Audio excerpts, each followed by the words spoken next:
വീണ്ടും നമുക്ക് ഒന്നിച്ചായിരിക്കാൻ ദൈവം കരുണ ചെയ്തല്ലോ. നമ്മൾ ചിന്തിച്ചു വന്ന പോലെ റോമാലേഖനം 3:20 മുതല് 5-ാം അധ്യായത്തിന്റെ ഏതാണ്ട് അവസാനം വരെ നമ്മുടെ നീതീകരണത്തെ കുറിച്ചാണ് പറയുന്നത്. ഇത് വളരെ പ്രധാനപ്പെട്ട ഒരു കാര്യമാണ്. ഇത് നമ്മൾ ഗ്രഹിക്കാൻ കഴിയുന്നില്ലെങ്കിൽ നമ്മുടെ ക്രിസ്തീയത്തിൽ ദൈവം ആഗ്രഹിക്കുന്ന ഒരു സന്തോഷത്തിലും സമാധാനത്തിലും നമുക്ക് ജീവിക്കാൻ കഴിയത്തില്ല. ഈ കാര്യങ്ങളെ കുറിച്ച് ഗലാത്യർക്ക് അപ്പോസ്തലൻ ലേഖനം എഴുതുമ്പോൾ ഗലാത്യ ലേഖനം 2:16 മുതൽ നമ്മളിങ്ങനെ വായിക്കുന്നു. ഗലാത്യർ 2:16 മുതൽ, എന്നാൽ യേശുക്രിസ്തുവിലുള്ള വിശ്വാസം അല്ലാതെ ന്യായപ്രമാണത്തിന്റെ പ്രവൃത്തികളാൽ മനുഷ്യൻ നീതീകരിക്കപ്പെടുന്നില്ല എന്ന് അറിഞ്ഞിരിക്കുകൊണ്ട് നാമും ന്യായപ്രമാണത്തിന്റെ പ്രവൃത്തികളാലല്ല ക്രിസ്തുവിലുള്ള വിശ്വാസത്താൽ തന്നെ നീതീകരിക്കപ്പെടേണ്ടതിന് ക്രിസ്തു യേശുവിൽ വിശ്വസിച്ചു. നമ്മൾ പൊതുവില് ക്രിസ്തീയ സമൂഹം അറിയപ്പെടുന്ന വിശ്വാസികളുടെ കൂട്ടം എന്നുള്ള പേരിലാണ്. ഈ വിശ്വാസം അല്ല വിശ്വാസികൾ എന്ന് പറയുന്നത് കൊണ്ട് എന്താ ഉദ്ദേശിക്കുന്നത്? അതവിടെ പറഞ്ഞിരിക്കുന്നത്. ക്രിസ്തു യേശുവിൽ വിശ്വസിച്ചു. യേശുവിൽ വിശ്വസിച്ചു എന്ന് പറഞ്ഞാൽ അതിന്റെ അർത്ഥം എന്താ? യേശു നമുക്ക് വേണ്ടി ചെയ്ത കാര്യങ്ങളിൽ നമ്മൾ വിശ്വസിച്ചു എന്നാണ്. ഒന്നാമത് യേശു ദൈവപുത്രൻ എന്നുള്ള കാര്യം നമ്മൾ വിശ്വസിച്ചു. രണ്ടാമത് ദൈവപുത്രനായ യേശു ഭൂമിയിൽ ജഡമെടുത്ത് വന്നതിന്റെ ഉദ്ദേശം നമ്മുടെ പാപത്തിന്റെ പരിഹാരത്തിന് വേണ്ടിയിട്ട് ക്രൂശിൽ മരിച്ച് നമ്മളെ വീണ്ടെടുത്ത് നീതീകരിച്ച് സ്വർഗ്ഗസ്ഥനായ പിതാവിന്റെ മക്കളും അവകാശികളുമാക്കി തീർക്കാനാണെന്ന് നമ്മൾ വിശ്വസിക്കുന്നു. റോമാലേഖനം 10 നമ്മൾ പലപ്പോഴും ചിന്തിച്ചിട്ടുണ്ട്. ഹൃദയം കൊണ്ട് നീതിക്കായി വിശ്വസിക്കുകയും വാഗൊണ്ട് രക്ഷയ്ക്കായി ഏറ്റുപറയുകയും ചെയ്യുന്നു. അപ്പൊ നമ്മളിത് വിശ്വസിക്കുന്നു എന്ന് പറയുമ്പോൾ ഇതിന്റെ പ്രായോഗിക തലത്തിൽ നമ്മളെ തന്നെ ശോധന ചെയ്യുമ്പോൾ പലപ്പോഴും നമ്മൾ യഥാർത്ഥത്തിൽ ഇത് വിശ്വസിക്കുന്നില്ല എന്നുള്ള കാര്യം അസത്യം. അങ്ങനെ വിശ്വസിക്കുന്നുണ്ടെങ്കിൽ നമ്മുടെ ജീവിതം സന്തോഷ പരിപൂർണതയുള്ളതായിരിക്കും. സങ്കീർത്തനം 16:11 പറയുന്ന പോലെ നിന്റെ സന്നിധിയിൽ സന്തോഷത്തിന്റെ പരിപൂർണതയും വലതുഭാഗത്ത് എപ്പോഴും പ്രമോദങ്ങളും ഉണ്ട്. പക്ഷെ എന്തുകൊണ്ടത് ഇല്ലാത്തതെന്ന് ചോദിച്ചാൽ നമ്മൾ വിശ്വസിക്കുന്നു പറയുമ്പോഴും ഇത് യഥാർത്ഥത്തിൽ നമ്മൾ അറിഞ്ഞ് വിശ്വസിക്കുന്നില്ല. നമ്മളൊരു ഭാഗത്ത് ഇങ്ങനെ വായിക്കുന്നുണ്ടെങ്കിൽ ദൈവത്തിന്റെ കൃപയെ വാസ്തവമായി കേട്ടറിഞ്ഞ മുതൽ സകല ലോകത്തിലും എന്ന പോലെ നിങ്ങളുടെ ഇല്ലും ഫലം കായ്ച്ചും വർദ്ധിച്ചും വരുന്നു. അപ്പൊ യഥാർത്ഥമായിട്ടുള്ള ഒരു അറിവാണ് നമ്മളെ വ്യത്യസ്തരാക്കി തീർക്കുന്നത്. അപ്പൊ ദൈവത്തോടുള്ള ബന്ധത്തിൽ നമുക്കറിയാം, നിത്യം എന്ന് പറയുമ്പം പിതാവിനെയും പുത്രനെയും അറിയുന്നതാണ്. ആ അറിവെന്ന് പറയുമ്പോൾ എന്താ ഉദ്ദേശിക്കുന്നത്? നമ്മുടെ ബുദ്ധിയിലുള്ള ഒരു അറിവല്ല, ഹൃദയം കൊണ്ടുള്ള ഒരു അറിവാണത്. ആ അറിവ് നമ്മളെ മുമ്പോട്ട് നയിക്കും തോറും നമ്മളിൽ ദൈവത്തിന്റെ ഭയം വർദ്ധിച്ചു വന്നുകൊണ്ടേയിരിക്കും. അതുകൊണ്ട് ഞാൻ ഉദ്ദേശിക്കുന്ന ഒരു കാര്യം, സാഗ്ലർ പലപ്പോഴും പറയാറുണ്ട്, ആ ഭയം എന്ന് പറയുമ്പോൾ ദൈവം എന്നെ ഉപദ്രവിക്കുമെന്നുള്ള ഭയമല്ല, ഞാൻ ദൈവത്തെ വേദനിപ്പിക്കുമെന്നുള്ള ഭയമാണ്. ദൈവം ഒരിക്കലും നമ്മളെ ഉപദ്രവിക്കത്തില്ല, കാരണം ദൈവം നമ്മളെ സ്നേഹിക്കുന്നു. നമ്മൾ ദൈവത്തിന്റെ വഴികളിൽ നടക്കാതിരിക്കുമ്പോൾ നമ്മൾ ദൈവത്തോടെ പാപം ചെയ്യുകയും ദൈവത്തെ വേദനിപ്പിക്കുകയും ചെയ്യുന്നു. നമ്മൾക്ക് വേണ്ടി ഒരു ഭയം എന്ന് പറയുന്നത്, ദൈവഭയം എന്ന് ഉദ്ദേശിക്കുമ്പം എനിക്ക് വേണ്ടി സ്വജീവൻ അർപ്പിച്ച കർത്താവിനെ ഞാൻ ഒരിക്കലും വേദനിപ്പിക്കാൻ ഇടയാകരുതെന്നുള്ള ഒരു ചിന്തയിൽ നിന്ന് വരുന്ന ഒരു ഭയമാണ്. നമ്മൾ ദൈവഭയത്തിൽ നടക്കാന്ന് പറയുമ്പം നമുക്കറിയാം, തെന്നി വീഴുന്ന ഒരു സ്ഥലത്തൂടെ നമ്മൾ നടക്കുമ്പോൾ നമുക്കൊരു ഭയമുണ്ട്, വീഴുമെന്നൊരു ഭയമുണ്ട്. അതുകൊണ്ട് നമ്മൾ എന്താ ചെയ്യുന്നത്? വളരെ സൂക്ഷിച്ചേ നടക്കത്തുള്ളൂ. ഒരു കുഞ്ഞല്ലേ പോകുന്നത് എങ്ങനെ ആയിരിക്കും? അതിനാ ഭയമൊന്നുമില്ല, അത് ഭയങ്കര സ്പീഡിൽ ഓടിപ്പോയി വീഴും, കാരണം അതിനങ്ങനെ ഭയമില്ല. പക്ഷെ ഒരു മുതിർന്നയാളെ സംബന്ധിച്ചിടത്തോളം അവന്റെ ഉള്ളിലൊരു ഭയമുണ്ട്. ആ ഭയം എന്ന് പറയുന്നത് ആരോഗ്യകരമായ ഒരു ഭയമാണ്. താൻ അശ്രദ്ധ മൂലം വീണ് പരിക്ക് അപകടം പറ്റരുതെന്നുള്ള ചിന്തയിൽ നിന്നുള്ളൊരു ഭയമാണ്. എന്ന് പറഞ്ഞ പോലെ ദൈവത്തോടുള്ള ബന്ധത്തിലും നമുക്ക് അങ്ങനത്തെ ഒരു ഭയമാണ് നമ്മുടെ നടപ്പിൽ വേണ്ടിയത്. ഞാൻ എൻ്റെ ചിന്ത കൊണ്ടോ വാക്കുകൊണ്ടോ പ്രവൃത്തി കൊണ്ടോ മനോഭാവത്തിലോ ഒന്നും ദൈവത്തെ വേദനിപ്പിക്കാൻ ഇടയാകരുതെന്നുള്ള ഒരു ചിന്തയിൽ നിന്ന് വരുന്ന ഒരു ഭയത്തിലാണ് നമ്മൾ എപ്പോഴും നടക്കേണ്ടത്. ഇവിടെ നമ്മൾ വായിച്ചൊരു കാര്യം, ക്രിസ്തുയേശുവിലെ വിശ്വാസത്താൽ അല്ലെ ക്രിസ്തുയേശുവിൽ വിശ്വസിച്ചു. അത് വളരെ ആഴമുള്ളൊരു കാര്യമാണ്. ഇത് നമ്മൾ ബുദ്ധിയിൽ മനസ്സിലാക്കിയാലും പരിശുദ്ധാത്മാവിൽ ഇതിനെക്കുറിച്ചൊരു വെളിപ്പാട് കിട്ടി നമ്മളത് ഗ്രഹിക്കുന്നിടത്താണ് നമ്മുടെ ജീവിതം സ്വാതന്ത്ര്യമുള്ള ഒന്നായി തീരുന്നത്. കാരണം നമുക്കറിയാം, നമ്മുടെ ദേഹി ഈ സത്യങ്ങൾ അറിയുന്നതിൽ നമ്മളെ തടയാൻ എപ്പോഴും ശ്രമിക്കാറുണ്ട്. നമ്മുടെ ശത്രു നമ്മൾ തന്നെ, നമ്മളിൽ തന്നെയാണുള്ളത്, പുറത്തല്ല, ഉള്ളിൽ തന്നെയാണ്. അതുകൊണ്ടാണ് കൊരിന്ത്യലേഖനത്തിൽ അപ്പോസ്തലൻ പറഞ്ഞത്, ഞങ്ങളിൽ തന്നെ വല്ലതും വരുമാറ് അങ്ങനെ സങ്കല്പിക്കാൻ ഞങ്ങൾ പ്രാപ്തരല്ല. അപ്പൊ നമ്മളിൽ നിന്ന് വരുന്നത് പലപ്പോഴും ദൈവത്തിനെതിരാണ്. 1 പത്രോസ് 2:11 നമ്മൾ വായിക്കുന്നുണ്ട്, നമ്മുടെ ആത്മാവിനോട് പോരാടുന്ന ജഡമോഹം. വീണ്ടും ജനിച്ചൊരു വ്യക്തി ഈയുടെ ആത്മാവിനോട് അവന്റെ ജഡം എപ്പോഴും പോരാടിക്കൊണ്ടായിരിക്കുന്നു. ജഡം എന്ന് പറയുമ്പം നമ്മുടെ സാഗ്രഹർ പറയാറുണ്ട്, നമ്മുടെ ഇച്ഛയാണ്, നമ്മുടെ വിൽ. അത് തകർക്കപ്പെട്ടാലേ നമുക്ക് ആത്മാവിന്റെ തലത്തിലേക്ക് പ്രവേശിക്കാനായിട്ട് കഴിയത്തുള്ളൂ. ഞാൻ കണ്ടൊരു കാര്യം, പലപ്പോഴും നമ്മുടെ ഈ ദേഹി ഈ ആത്മീയ കാര്യങ്ങളെല്ലാം ഡ്യൂപ്ലിക്കേറ്റ് ചെയ്യാനായിട്ട് ശ്രമിച്ചുകൊണ്ടേയിരിക്കും. നമ്മുടെ ബുദ്ധിയിൽ മനസ്സിലാക്കുമ്പോൾ നമ്മൾ സങ്കീർത്തനം 36:9 ഇങ്ങനെ ഒരു വാക്യം വായിക്കുന്നുണ്ട്. അവിടെ നമ്മളിങ്ങനെ വായിക്കുന്ന സങ്കീർത്തനം 36:9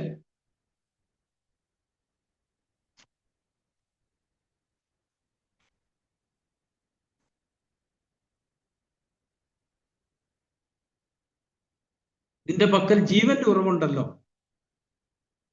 നിന്റെ പ്രകാശത്തിൽ ഞങ്ങൾ പ്രകാശം കാണുന്നു. അപ്പം ദൈവിക ജീവനിൽ ആണ് നമ്മൾ പ്രകാശം കാണേണ്ടത്. പക്ഷെ നമ്മൾ പലപ്പോഴും നമ്മുടെ സ്വന്തം ജീവനിൽ നമ്മുടേതായ ഒരു പ്രകാശത്തിൽ നടക്കാറുണ്ട്.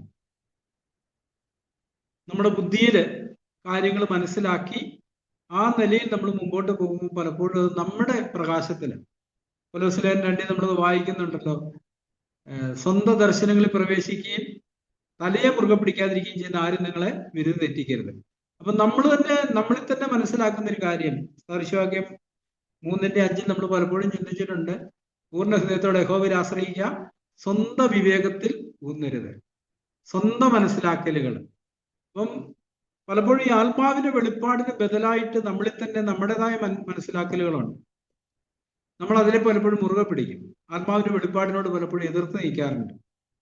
അതുകൊണ്ടാണ് ഈ ക്രിസ്തീയത്തിന്റെ വഴിയിൽ താഴ്മയ്ക്ക് വളരെ പ്രധാനമുണ്ടെന്നുള്ള കാര്യം നമ്മൾ നിരന്തരമായിട്ട് കേൾക്കുന്നു. ആ താഴ്മയിൽ നമ്മളെക്കുറിച്ച് തന്നെ താഴ്ന്ന ചിന്ത ഉണ്ടായിരിക്കുക എന്ന് പറഞ്ഞതിന്റെ അർത്ഥം എന്താ? അപ്പോസ്തലൻ ഏറ്റു പറഞ്ഞ പോലെ, എന്നിൽ എന്ന് വെച്ചാൽ എൻ്റെ ജഡത്തിൽ ഒരു നന്മയില്ല. ഒരിക്കൽ കർത്താവിനോട് ഒരു മനുഷ്യൻ വന്നിട്ട് ചോദിച്ചു, നല്ല ഗുരു, നിത്യനെ അവകാശമാക്കാൻ ഞാൻ എന്ത് ചെയ്യണം? കർത്താവ് ആദ്യം മറുപടി പറഞ്ഞത് നല്ല ഗുരു എന്നുള്ള വിളിയില്ല. അവിടെ എന്താ പറഞ്ഞത്? നീ എന്നെ നല്ലവൻ എന്ന് വിളിക്കുന്നത് എന്ത്?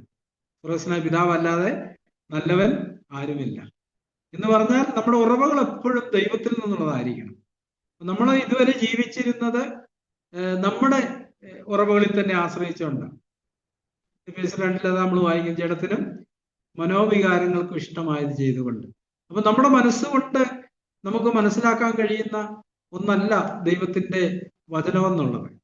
പഴയ നിയമകാലത്ത് അത് ശരിയായിരുന്നു, ന്യായപ്രമാണത്തോടുള്ള ബന്ധത്തിൽ. നമ്മൾ റോമാലേഖനത്തിൽ വായിക്കുന്നുണ്ട്, അത് ചെയ്യുന്നവൻ അതിനാൽ ജീവിക്കുമെന്ന് ഉണ്ടല്ലോ എന്ന് നമ്മൾ വായിക്കുന്നുണ്ട്. അത് ഗലാത്യ ലേഖനത്തിൽ നമ്മൾ അതേ പദപ്രയോഗം നമുക്ക് കാണാനായിട്ട് കഴിയുന്നുണ്ട്. ഗലാത്യർക്ക് എഴുതിയ ലേഖനം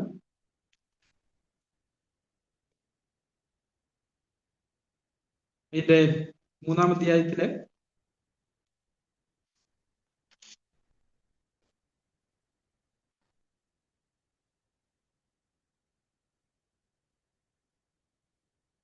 12-ാമത്തെ വാക്യം, ന്യായപ്രമാണത്തിനോ വിശ്വാസമല്ല ആധാരമായിരിക്കുന്നത്, അത് ചെയ്യുന്നവൻ അതിനാൽ ജീവിക്കും. ന്യായപ്രമാണത്തിന് പ്രത്യേകത, ഒന്നിൽ തെറ്റിയാൽ അവനെല്ലാം സംബന്ധിച്ച് കുറ്റക്കാരനാകുമായിരുന്നു. അപ്പൊ സ്വന്തം ശക്തി കൊണ്ടുള്ള അവന്റെ യാത്രയിൽ അവൻ വളരെ ശ്രമിച്ച് ഇതൊക്കെ അനുസരിക്കുന്നിടത്ത് എവിടെയെങ്കിലും തെറ്റിപ്പോയാൽ അവൻ സകലത്തിനും കുറ്റക്കാരനായി തീർന്നു. അതുകൊണ്ടാണ് ന്യായപ്രമാണത്തിന്റെ പ്രവൃത്തികൾ ഒരു മനുഷ്യൻ ദൈവസന്നിധിയിൽ നീതീകരിക്കപ്പെടുക എന്ന് പറയുന്നത്. അപ്പൊ നമ്മൾ ഈ ഒരു യാത്രയിൽ, ആത്മീയ യാത്രയിൽ, ഞാൻ ക്രിസ്തുവിൽ വിശ്വസിച്ചു എന്ന് പറയുമ്പോൾ അതിന് ആന്തരികമായിട്ട് ഒത്തിരിയേറെ അർത്ഥങ്ങളുണ്ട്. ഒന്നാമത്തേത്, ഞാൻ എന്നിൽ തന്നെയുള്ള വിശ്വാസം ആശ്രയം കളഞ്ഞു. ഞാൻ എന്നിൽ തന്നെ ആശ്രയിക്കുന്നില്ല, എന്നിൽ തന്നെ എനിക്ക് വിശ്വാസമില്ല. എനിക്ക് ആകെയുള്ള വിശ്വാസം കർത്താവ് മാത്രമാണ്. പൗലോസപ്പോസ്തലൻ റോമർ 7 പറയുന്നുണ്ടല്ലോ, ഞാൻ ഇച്ഛിക്കാതെ ചെയ്യുന്നെങ്കിലോ അത് ഞാനല്ല, എന്നിൽ വസിക്കുന്ന പാപം അത്രേ. എന്നിട്ട് തുടർന്ന് പറഞ്ഞത്, അയ്യോ ഞാൻ അരിഷ്ട മനുഷ്യൻ എന്ന് പറഞ്ഞാൽ നമ്മളിൽ നമ്മുടെ കാഴ്ചപ്പാടുകള്, ദർശനങ്ങള്, മനസ്സിലാക്കലുകള് ഇതെല്ലാം സത്യത്തിന് വിരുദ്ധമായിരിക്കും. നമ്മളിൽ നിന്ന് പുറപ്പെട്ടു വരുന്നതെല്ലാം ദൈവത്തിന് വിരുദ്ധമായിട്ടുള്ളതാണ്.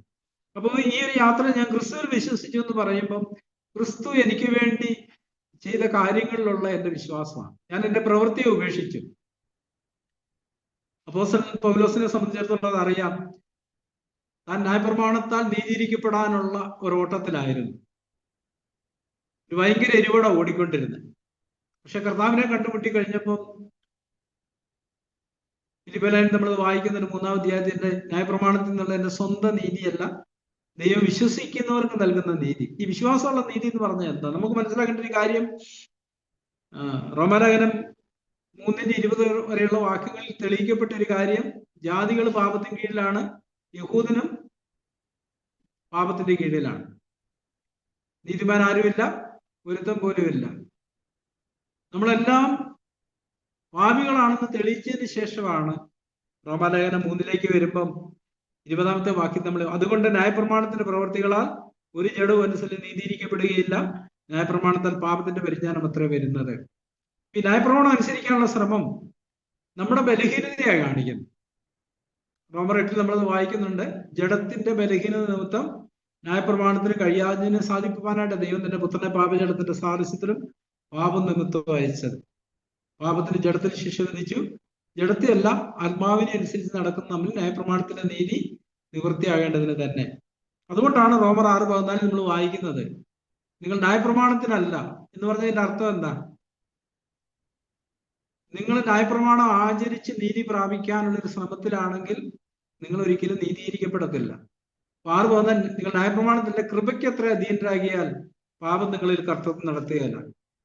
അത് വേറൊരു തരത്തില് ഗലാത്യ ലേഖനത്തില് നമുക്ക് വായിക്കാനായിട്ട് കഴിയും. ഗലാത്യ ലേഖനം 5-ാം അധ്യായത്തില് അവിടെ നമ്മള് എവിടെയാണ് ന്യായപ്രമാണത്തിന് കീഴിലാണോ എന്ന് അറിയുന്നത് എങ്ങനെയാണെന്നുള്ളത് 5:18 നമ്മൾ വായിക്കുന്നുണ്ട്. ആത്മാവിനെ അനുസരിച്ച് നടക്കുന്നുവെങ്കിൽ നിങ്ങൾ ന്യായപ്രമാണത്തിൽ കീഴിലുള്ളവരല്ല. റോമർ 6:14 വായിക്കുന്നത്, നിങ്ങൾ ന്യായപ്രമാണത്തിനല്ല കൃപയ്ക്ക് എത്ര അധീനരാകിയാൽ പാപം നിങ്ങൾ കർത്തൃത്വം നടത്തുകയല്ല. ഇവിടെ നമ്മൾ വായിക്കുന്നു, ആത്മാവിനെ അനുസരിച്ച് നടക്കുന്ന ഒരു വ്യക്തിയെ സംബന്ധിച്ചിടത്തോളം അവൻ ന്യായപ്രമാണത്തിൽ നിന്ന് ഒഴിവുള്ളവനായി തീർന്നു. അവൻ ന്യായപ്രമാണത്തിന് കീഴിലല്ല, അവനെ നടത്തുന്നത് ആത്മാവാണ്. പക്ഷെ ന്യായപ്രമാണത്തിൽ ആശ്രയിക്കുന്ന ഒരാള് അവൻ സ്വയം നടക്കുക ചെയ്യുന്നു. അങ്ങനെ അവൻ നേടിയെടുക്കുന്ന വിജയങ്ങളോടുള്ള ബന്ധത്തിൽ അതൊരു പ്രാവശ്യം പരാജയപ്പെട്ടാൽ അവൻ ഭയങ്കര നിരാശനായിത്തീരും. അപ്പൊ നമ്മുടെ എല്ലാ ജീവിതത്തിൽ, നമ്മുടെ കുടുംബജീവിതത്തിൽ നമ്മുടെ ഈ സത്യമൊക്കെ കേട്ടതിന് ശേഷം പലപ്പോഴും ആ നിലയിൽ ഒരു ശ്രമം നടത്താറുണ്ട്. കോപിക്കാതെ, പരാതിയൊന്നും പറയാതെ, ആഘാതമൊന്നും പറയാതെ വളരെ സൂക്ഷിച്ച് ജാഗ്രതയോടെ ഒരു വലിയ പോരാട്ടം നടത്തി നമ്മൾ നടക്കാറുണ്ട്. പെട്ടെന്നൊരു പ്രാവശ്യം അപ്രതീക്ഷിതമായ ഒരു പ്രകോപനത്തിൽ നമ്മൾ പെട്ടുപോയെന്ന് വിചാരിക്കുക. ആഘാതമൊക്കെ പറഞ്ഞു, കോപിച്ചു. അതിനുശേഷം നമുക്കുണ്ടാകുന്ന മനോഭാവം എന്താ? എല്ലാം പോയി എന്നുള്ളൊരു ഓർമ്മയാണ് നമുക്ക്, ഒരു ചിന്തയാണ് അല്ലെ? നമ്മുടെ ആന്തരിക ചിന്ത വരുന്ന, ഇനി ഞാൻ എൻ്റെ ഭാര്യയുടെ മുഖത്ത് എങ്ങനെ നോക്കും, പിള്ളേരുടെ മുഖത്ത് എങ്ങനെ നോക്കും, അല്ലെ ചർച്ചിലെ സഹോദരന്മാരുടെ മുഖത്ത് എങ്ങനെ നോക്കും? അത് കാണിക്കുന്ന നമ്മൾ സ്വയം പ്രയത്നത്താൽ നിൽക്കാൻ ശ്രമം നടത്തിയ. പക്ഷെ കൃപയിൽ നിൽക്കുന്ന ഒരാളെ സംബന്ധിച്ചിടത്തോളം അവൻ അങ്ങനത്തെ ഒരു തോന്നൽ വരത്തില്ല. അവൻ വീണാലും ഉടനെ ചെയ്യുന്ന ഒരു പ്രവൃത്തി ചാടി എഴുന്നേക്കും, പിന്നെ മുന്നോട്ട് നടന്നുകൊണ്ടേയിരിക്കും. പക്ഷെ ന്യായപ്രമാണത്തിന്റെ പ്രവൃത്തിയിൽ ആശ്രയിക്കുന്ന ഒരു വ്യക്തി പിന്നെ ഒന്ന് എഴുന്നേറ്റ് വരാൻ സമയം പിടിക്കും, ആഴ്ചകൾ പിടിക്കും. അവന്റെ സന്തോഷം നഷ്ടപ്പെടും, സമാധാനം നഷ്ടപ്പെടും, പ്രാർത്ഥന ഇല്ലാണ്ടാവും, വചനധ്യാനം ഇല്ലാണ്ടാകും.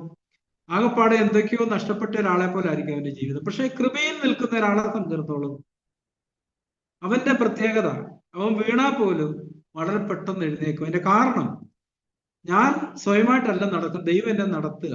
ഇപ്പൊ ഞാൻ വീണന്റെ കാര്യം എന്റെ അവിശ്വാസ നിമിത്തമായിരിക്കാം, ഭയം നിമിത്തമായിരിക്കാം എന്ന് അവൻ അറിയാം. അതുകൊണ്ട് തന്നെ അവൻ വീണ്ടും ചാടി എഴുന്നേറ്റ് കർത്താവിന്റെ കയ്യെ പിടിക്കും. വീണതിനോടുള്ള ബന്ധത്തിൽ അവൻ അനുതാപമുണ്ട്, ദുഃഖമുണ്ട്, ഏറ്റുപറച്ചിലുണ്ട്. പക്ഷെ അവൻ വീണെടുത്ത് കിടക്കത്തില്ല.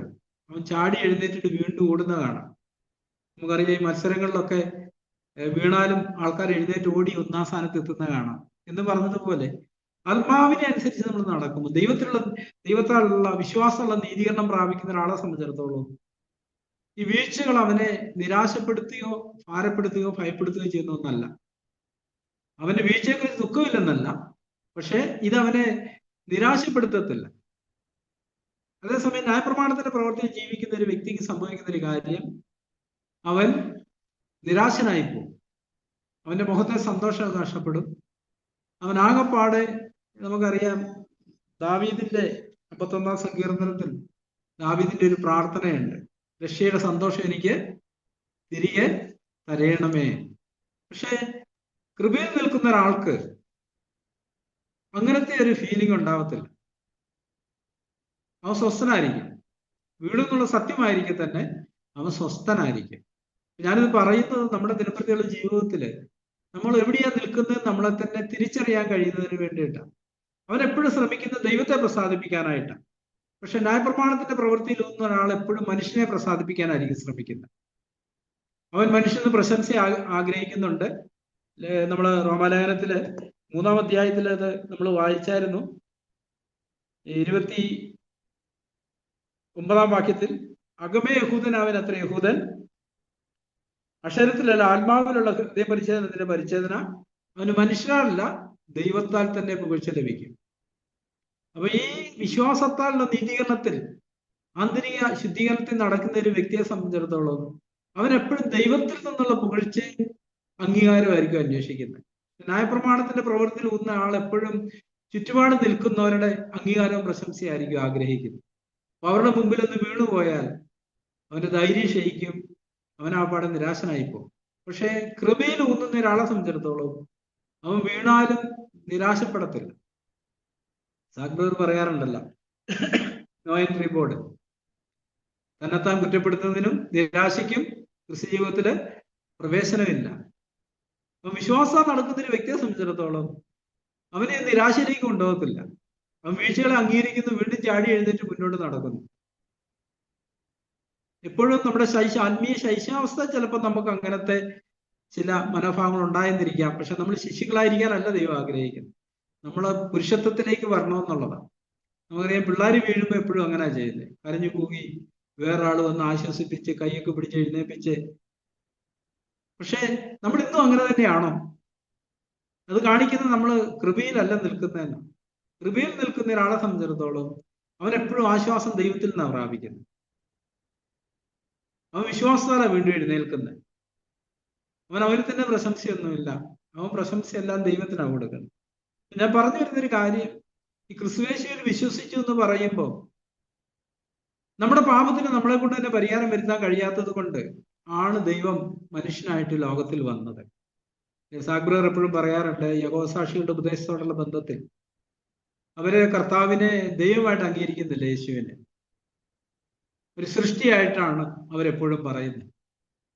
അപ്പൊ നമുക്കറിയാവുന്നൊരു കാര്യം, ഒരു സൃഷ്ടിക്ക് വേറൊരു സൃഷ്ടിയുടെ പാപത്തിന് പരിഹാരം വരുത്താൻ പറ്റത്തില്ല. അതുകൊണ്ടാണ് ദൈവം തന്നെ ജഡമെടുത്ത്, 3 നമ്മൾ വായിക്കുന്നുണ്ട്, ജഡത്തിൽ വെളിപ്പെട്ടു ആത്മാവിൽ നീതീകരിക്കപ്പെട്ടു നമ്മൾ വായിക്കുന്നുണ്ട്.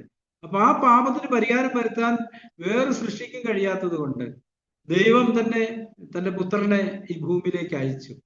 കർത്താവ് വന്നിട്ട് എന്താ ചെയ്തത്? 33 വർഷക്കാലം ഈ ഭൂമിയിൽ സ്വന്തം ഇഷ്ടത്തെ തേച്ച് ജീവിച്ചു.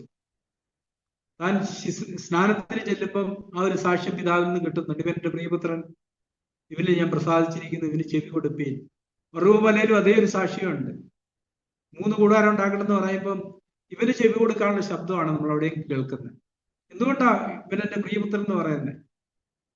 കർത്താവ് എപ്പോഴും പിതാവിന്റെ ഇഷ്ടത്തിന് തന്നെത്താൻ ഏൽപ്പിച്ചു കൊടുത്ത് ഒരിക്കൽ പോലും പാപം ചെയ്യാതെ, നമ്മൾ നേരിട്ട് എല്ലാ പരീക്ഷകളും നേരിട്ട് ഒരിക്കൽ പോലും പാപം ചെയ്യാതെ,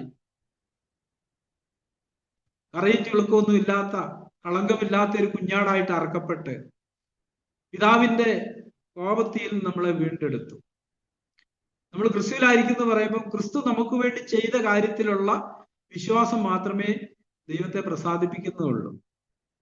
നമ്മുടെ സ്വന്തം പ്രയത്നവും പ്രവൃത്തിയൊന്നും ഇല്ല. നമ്മളെ കുറിച്ച് തന്നെ ദൈവം പറയുന്നുണ്ട്, മനുഷ്യനോടുള്ള ബന്ധത്തിൽ അവന്റെ നീതി പ്രവൃത്തികളെല്ലാം ദൈവത്തിന്റെ കണ്ണിന് മുമ്പിൽ കറപുരണ്ട വസ്ത്രം പോലെയാണ്. അത് ദൈവം അംഗീകരിക്കുന്നില്ല. ദൈവം അംഗീകരിക്കുന്നത് യേശു ക്രിസ്തുവിലൂടെ നമുക്ക് പിതാവാൻ ദൈവം നൽകി തന്ന ആ ഒരു നീതീകരണത്തിലും പാപക്ഷമയിലും അതിനെ മാത്രമേ ദൈവം അംഗീകരിക്കുന്നുള്ളൂ. അപ്പൊ അതുകൊണ്ടാണ് 2 കൊരിന്ത്യർ 5:17 പറയുന്നത്, ഒരു ക്രിസ്തുവിലായാൽ ആ പുതിയ സൃഷ്ടിയായി. നമ്മൾ എങ്ങനെ ക്രിസ്തുവിലാകുന്നത്? നമ്മൾ വിശ്വാസത്താലാണ്. ക്രിസ്തു നമുക്ക് വേണ്ടി ചെയ്ത കാര്യങ്ങൾ നമ്മൾ അംഗീകരിക്കുന്നു. അബ്രഹാമിനോടുള്ള ബന്ധത്തിൽ തുടർന്ന് റോമാലേഖനത്തില് ആ കാര്യം പറയുന്നുണ്ട്. 4-ാം അധ്യായത്തിന്റെ പ്രാരംഭത്തിൽ നമ്മുടെ പൂർവ്വപിതാ അബ്രഹാം എന്ത് പ്രാപിച്ചു, അബ്രഹാം ജഡപ്രകാരം എന്ത് പ്രാപിച്ചു എന്ന് പറയേണ്ടു. അപ്പൊ അബ്രഹാം പ്രവൃത്തിയാ നീതീകരിക്കപ്പെട്ടുവെങ്കിൽ അവന് പ്രശംസിക്കാൻ സംഗതിയുണ്ട്, ദൈവസന്നിധിയിൽ ഇല്ലതാനും. അപ്പൊ അബ്രഹാം വിശ്വസിച്ചത് ദൈവത്തിന്റെ വാഗ്ദത്തങ്ങളിലാണ് വിശ്വസിച്ചത്. അവനൊരു ജാതീയനായിരുന്നപ്പോ, അഗ്രചർമ്മി ആയിരുന്നപ്പോഴാണ് ദൈവത്തെ കണ്ടുമുട്ടുന്നത്. ആ സമയത്താണ് അവന് വാഗ്ദത്തങ്ങൾ കിട്ടുന്നത്. അവനെ വീട്ടിൽ നിന്ന് പുറത്തിറക്കി ആകാശത്തോട്ട് നോക്കാൻ പറഞ്ഞിട്ട് പറഞ്ഞു, നിന്റെ സന്തതി ആകാശത്തിലെ നക്ഷത്രം പോലെയും ഭൂമിയിലെ കടൽക്കരയിലെ മണല് പോലെ ആകും. നമ്മൾ വായിക്കും, അബ്രഹാം അത് വിശ്വസിച്ചു. അതേസമയം നമുക്കറിയാം, സാറയുടെ ഉപദേശം കേട്ട് ഒരു പ്രാവശ്യം ഒരു മിസ്രൈമിൽ ഇറങ്ങിപ്പോയപ്പം സാറ അവിടുന്ന് ഒരു ദാസിയെ എടുത്തു, അവസാനം സാറയുടെ അവിശ്വാസം അബ്രഹാമിനോട് പറഞ്ഞു, നീ ഇവളിലെടുക്ക ചെന്നിട്ട് ഇവളിലൂടെ എനിക്കൊരു മകൻ ജനിക്കട്ടെ, അവന് നമുക്ക് അവകാശിയായി തീരട്ടെ. അങ്ങനെ ഒരു സംഭവം നടന്നാലും ദൈവം പറഞ്ഞു, ദാസിയുടെ മകൻ യജമാനത്തിയുടെ മകനോടുകൂടെ അവകാശി ആകത്തില്ല. അവരെ പുറത്താക്കാൻ പറഞ്ഞു. അബ്രഹാമിന് വേദന ഉണ്ടായൊരു കാര്യമായിരുന്നു. എന്ന് പറഞ്ഞതുപോലെ നമ്മുടെ ഈ ക്രിസ്തീയത്തോടുള്ള ബന്ധത്തിൽ നമ്മുടെ പ്രവൃത്തിയോടെ നമുക്ക് ലഭിക്കുന്ന ചില ആത്മീയ സന്താനങ്ങളുണ്ട്. ക്ഷമയും സ്നേഹവും കരുണയും. അത് പലപ്പോഴും നമ്മൾ അനുഭവിക്കും. നമ്മളും പറയും, ഇത്ര വലിയ പോരാട്ടം നടത്തി ഇവിടം വരെ എത്തി, ഇനിയും ഒരു വാക്തക സന്ധിയൊന്നും വേണ്ട, ഈ സന്തതി ജീവിച്ചിരുന്നാൽ മതി, ഇപ്പം പോകുന്ന പോലൊക്കെ ഒന്ന് പോയി കിട്ടിയാൽ മതി. പക്ഷെ ദൈവം അത് അംഗീകരിക്കുന്നില്ല. ദൈവം പറഞ്ഞ് ദാസിയെ മകനെയും പുറത്താക്കാൻ പറഞ്ഞതിന് ശേഷം അബ്രഹാമിനോട് വീണ്ടും തന്നെ വാക്തത്വം പുതുക്കി. നമ്മളിങ്ങനെ വായിക്കുന്നത്, അബ്രഹാം വായിച്ചെന്ന് വൃദ്ധനാണ്, സാറയും വൃദ്ധയായിരുന്നു. പക്ഷെ അബ്രഹാം വിശ്വസിച്ചു. ദൈവത്തിന്റെ വാക്തത്വങ്ങളിൽ സംശയിക്കാതെ വിശ്വാസി ശക്തിപ്പെട്ട് ദൈവത്തിന് മഹത്വം കൊടുത്ത് നമ്മൾ വായിക്കുന്നു. എന്ന് പറഞ്ഞാൽ അബ്രഹാം അത് ഏറ്റു പറയാൻ തുടങ്ങി.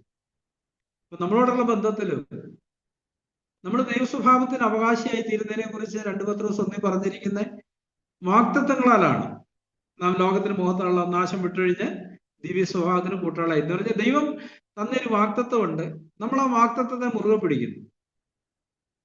നമ്മുടെ ഒരു പ്രവൃത്തി എന്റെ മുമ്പിലില്ല, നമ്മൾ ആ വാക്തത്വങ്ങളിൽ വിശ്വസിക്കുന്നു. മത്തായി 1:21 നമ്മൾ വായിക്കുന്നുണ്ട്, അവൻ തന്റെ ജനത്തെ പാപങ്ങളിൽ രക്ഷിപ്പായിരിക്കുന്നതുകൊണ്ട് അവൻ യേശു എന്ന് പേരെ വിളിക്കണം. യേശു വന്നത് നമ്മുടെ പാപങ്ങൾ നമ്മളെ രക്ഷിക്കാനാണ്. നമ്മൾ എത്ര പേർക്ക് ഒരു വിശ്വാസമുണ്ട്? വിശ്വാസമുള്ള ഒരു വ്യക്തിയുടെ പ്രത്യേകത എബ്രാഹിം പറയുന്നുണ്ട്, വിശ്വാസാലും ദീർഘക്ഷമയാലും നിങ്ങൾ വാക്തത്വങ്ങളെ കൈവശമാക്കുന്നവരുടെ അധികാരികളാകും. പക്ഷെ നമുക്കറിയാം, അബ്രഹാമിന് ദൈവം വാക്തത്വം നിവർത്തിക്കാനായിട്ട് കാത്തിരുന്നതിന്റെ കാരണം അബ്രഹാം തന്നിൽ തന്നെ ബലവാനായിരുന്നു. നമുക്കറിയാം, സാറയ്ക്ക് ഉണ്ടായിരുന്നുള്ള ഗർഭപാത്രത്തിന് പ്രശ്നം. ഈ സമയത്തൊക്കെ അബ്രഹാമിന് മറ്റ് സ്ത്രീകളിൽ മക്കൾ ഉണ്ടായിക്കൊണ്ടായിരുന്നു. പല സ്ത്രീകളിൽ നിന്നായിട്ട് അബ്രഹാമിന് മക്കളുണ്ടായിരുന്നു. പക്ഷെ ദൈവം വീണ്ടും കാത്തിരുന്നു. അവസാനം ഒരു സമയം എത്തിയപ്പോൾ അവന്റെ ശക്തി തീർന്നു. ഇനിയും ഒരു പുത്രോത്പാദനം എന്നെ കൊണ്ട് കഴിയില്ല എന്നുള്ള ഒരു തലത്തിലേക്ക് അബ്രഹാം എത്തി. രണ്ടുപേരോടുള്ള ബന്ധത്തിലും അബ്രഹാമിന് ഉറപ്പായി. അന്നേരമാണ് യഥാർത്ഥത്തിൽ അബ്രഹാമിലുള്ള വിശ്വാസം ഉണരാൻ തുടങ്ങി. തന്റെ ശക്തി ക്ഷയിച്ച് തന്നെ കൊണ്ടാവത്തില്ലെന്ന് മനസ്സിലാക്കി കഴിഞ്ഞപ്പോൾ അവൻ ദൈവത്തെ ആശ്രയിക്കാനായിട്ട് തുടങ്ങി. അപ്പൊ നമ്മുടെ ഈ ക്രിസ്ത്യ ജീവിതത്തിലുള്ള ബന്ധത്തിൽ നമ്മൾ പലപ്പോഴും ഈ പ്രവൃത്തിയിൽ ഊന്നാറുണ്ട്. അതുകൊണ്ടാണ് നമ്മൾ മറ്റു പലരെയും വിധിക്കാൻ തുടങ്ങുന്നത്. നമ്മൾ വിശ്വാസത്താൽ നടക്കുന്ന ഒരു വ്യക്തിയാണെങ്കിൽ നമ്മൾ എപ്പോഴും കേൾക്കുന്ന കാര്യമാണ് മറ്റുള്ളവരെ വിധിക്കരുത്. നമ്മൾ മറ്റുള്ളവരെ വിധിക്കത്തില്ല. അതിന്റെ കാരണം എന്താ? നമുക്ക് ലഭിച്ചതെല്ലാം ദാനമാണെന്ന് നമുക്കറിയാം. ദൈവം ദാനമായിട്ടാണ് പരിശുദ്ധാത്മാവിനെ തരുന്നേ, രക്ഷ തരുന്നേ, പാപക്ഷമം തരുന്നേ, നീതീകരണം തരുന്നേ. ദൈവികമായിട്ടുള്ളതെല്ലാം ദാനമായിട്ടാണ് തരുന്നത്. നമ്മൾ വിശ്വാസത്താൽ അത് പ്രാപിക്കുന്നു. അപ്പം നമ്മൾ ദാനങ്ങളെ ചൊല്ലി പ്രശംസിക്കുന്നവനെ കുറിച്ച് സാർശ്വാഗ്യത്തിൽ പറഞ്ഞിട്ടുണ്ട്. അവൻ തീക്കൊള്ളിയൊക്കെ എറിയുന്ന ഒരു ഭ്രാന്തനെ പോലെയാണ് ദാനങ്ങളെ ചൊല്ലി പ്രശംസിക്കുന്നത്. അപ്പൊ നമുക്ക് ദാനമായിട്ട് പാപക്ഷമ കിട്ടുന്നു, ദാനമായിട്ട് പാപത്തിൽ നിന്നുള്ള വിടുതൽ കിട്ടുന്നു. അപ്പൊ നമ്മൾ ഒരിക്കലും നമ്മളെ തന്നെ പ്രശംസിക്കുകയല്ല. പ്രശംസിക്കുന്നവൻ കർത്താവിൽ പ്രശംസിക്കട്ടെ എന്ന് എഴുതിയിരിക്കുന്ന 1 കൊരിന്ത്യർ 1-ാം അധ്യായം നമ്മൾ വായിക്കുന്ന പോലെ അങ്ങനെ നമ്മൾ വിശ്വാസത്താൽ പ്രാപിച്ച ഒരു നീതീകരണത്തിലും പാപക്ഷമയിലുമാണ് നമ്മൾ നടക്കുന്നതെങ്കിൽ നമ്മൾ ആരെയും വിധിക്കത്തില്ല, അവർക്ക് മാർക്കിടത്തില്ല. അപ്പൊ നമ്മൾ അവർക്ക് മാർക്കിടുമ്പോഴൊക്കെ നമ്മൾ മനസ്സിലാക്കേണ്ട ഒരു കാര്യം, നമ്മൾ ന്യായപ്രമാണത്തിന്റെ ഒരു തലത്തിൽ നിന്നുകൊണ്ടാണ് ഇന്നും ജീവിക്കുന്നത് എന്നുള്ളതാണ്. യഥാർത്ഥ വിശ്വാസത്തിന്റെ തലത്തിലേക്ക് വരുന്നിടത്ത് ഇപ്പൊ ഭാര്യ ഭർത്താവിനെ വിധിക്കത്തില്ല, ഭർത്താവ് ഭാര്യയെ വിധിക്കത്തില്ല, മക്കള് മാതാപിതാക്കളെ വിധിക്കത്തില്ല, മാതാപിതാക്കളെ മക്കള് വിധിക്കത്തില്ല, അങ്ങോട്ടും ഇങ്ങോട്ടും നമ്മൾ വിധിക്കത്തില്ല. നമ്മളെപ്പോഴും നമ്മളെ തന്നെ വിധിച്ചുകൊണ്ടേയിരിക്കും. നമ്മുടെ സ്വന്തം ശക്തിയിൽ ചില പ്രവൃത്തിയിൽ ഊന്നി നിൽക്കുന്നിടത്താണ് നാം നമ്മെ തന്നെ പ്രശംസിക്കുകയും മറ്റുള്ളവരെ വിധിക്കുകയും ചെയ്യുന്നത്. ഈ ഒരു യാത്രയില് തുടർന്ന് നമ്മൾ റോമാലേഖനം 4:6 മുതലുള്ള വാക്കുകൾ ഇങ്ങനെ വായിക്കുന്നു. ദൈവം പ്രവൃത്തി കൂടാതെ നീതി കണക്കിടുന്ന മനുഷ്യന്റെ ഭാഗ്യം ദാവീദും വർണ്ണിക്കുന്നത്, അധർമ്മം മോചിച്ചും പാപം മറച്ചും കിട്ടിയവർ ഭാഗ്യവാന്മാർ, കർത്താവ് പാപം കണക്കിടാത്ത മനുഷ്യൻ ഭാഗ്യവാൻ. ഇവിടെ എബ്രായലേഖനം 10-ാം അധ്യായം നമ്മൾ വായിക്കുമ്പോൾ ഈ വിശ്വാസമുള്ള നീതീകരണത്തോടുള്ള ബന്ധത്തിൽ ദൈവം നമുക്ക് നൽകിയിരിക്കുന്ന ഒരു വാഗ്ദത്തം ഉണ്ട്. അതിന്റെ 17-ാം വാക്യം, അവരുടെ പാപങ്ങളെ അകൃത്യങ്ങളെ ഞാൻ ഓർക്കയില്ല എന്ന് അരുളി ചെയ്യുന്നു. അപ്പൊ പഴയ നിയമകാലത്തോടുള്ള ബന്ധം നമുക്കറിയാം, പാപം മറച്ചു വെക്കുക ചെയ്യുന്നു. പക്ഷെ പുതിയ നിയമത്തിലേക്ക് വരുമ്പം നമുക്ക് ലഭിച്ചിരിക്കുന്ന ഒരു വാഗ്ദത്തം, ഞാൻ ഇനി അവരുടെ പാപങ്ങളെ ഓർക്കത്തില്ല.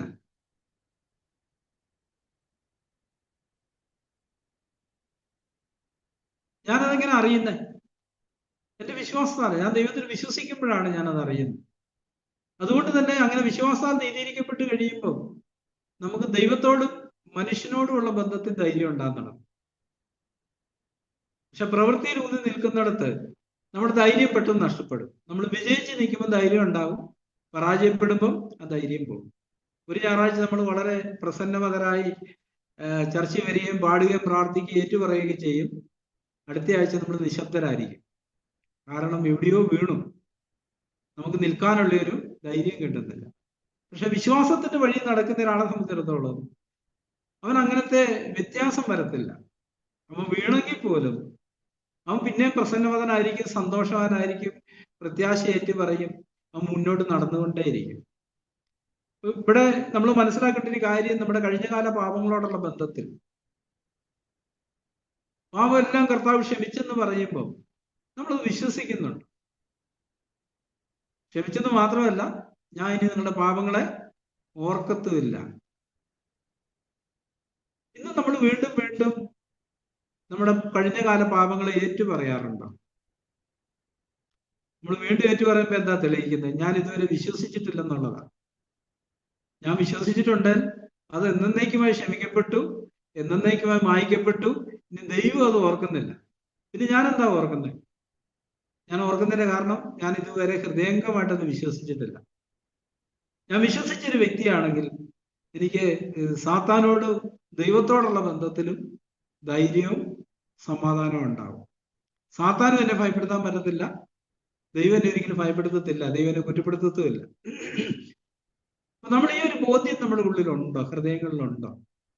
നമ്മൾ ഇന്നും ഇടയ്ക്കിടയ്ക്ക് പുറകോട്ട് തിരിഞ്ഞു നോക്കി നെടുവേർപ്പെടുകയും ഭാരപ്പെടുകയും പല പ്രാവശ്യം ഏറ്റു പറഞ്ഞ കാര്യങ്ങൾ വീണ്ടും ഏറ്റു പറയുകയും ചെയ്യാറുണ്ട്.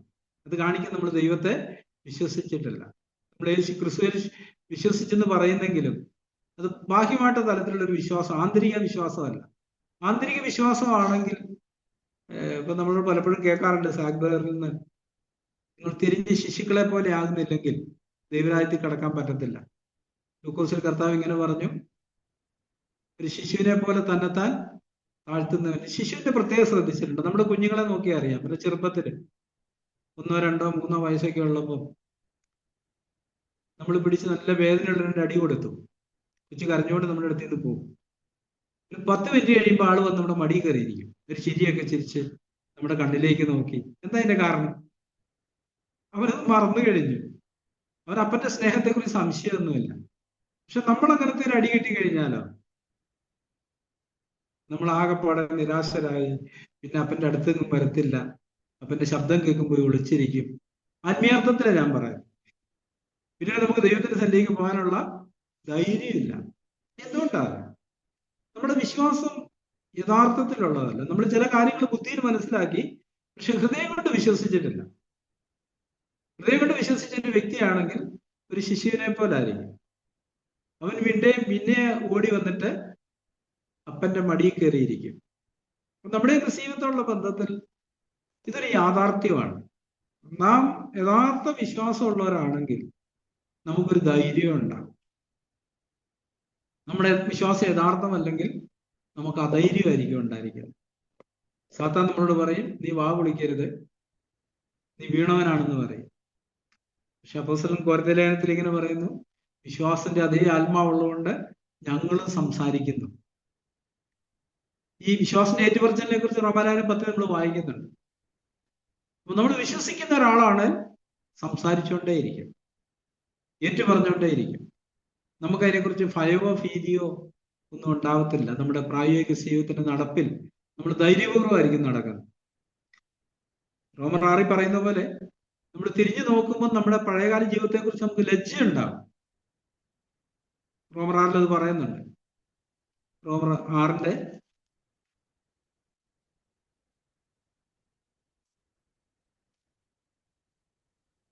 21 വാക്യത്തിലാണ്, നിങ്ങൾക്ക് അന്ന് എന്തൊരു ഫലം ഉണ്ടായിരുന്നു, ഇപ്പോൾ ലജ്ജ തോന്നുന്നു തന്നെ. നമുക്ക് ആ കാര്യങ്ങളെ കുറിച്ച് ഓർക്കുമ്പോൾ ഒരു ലജ്ജ ഉണ്ടാവും.